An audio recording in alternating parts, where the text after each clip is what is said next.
JB, dry laid pavers. So a lot of my clients, when we go into a design meeting, and let's say I drew out a patio, let's call it a rectangle. The question always is what material do they want to use? Pavers, dry laid, meaning no cement, no concrete, or wet laid, which could be brick, bluestone, natural stones, porcelain, lots of different materials.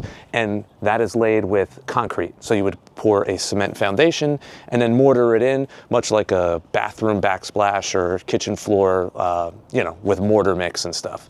So dry laid less expensive, wet laid more expensive. There's a difference right there. But that's, to most people, an upside to dry laid, which is a little bit cheaper.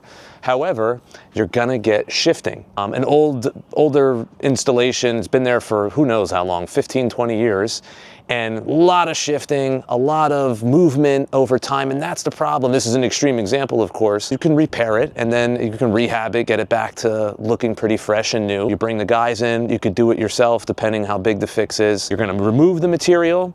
It's a puzzle piece, so you gotta put it back.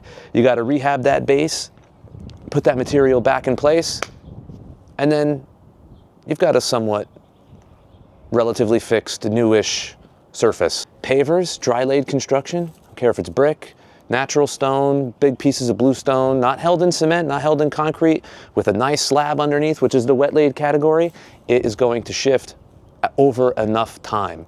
Even wet laid material is breathing and shifting a little bit. So it is all about the preparation of the base in dry laid and wet laid, because you don't want cracking in the wet laid scenario, and in the dry laid scenario, you want to try to avoid a lot of movement over time.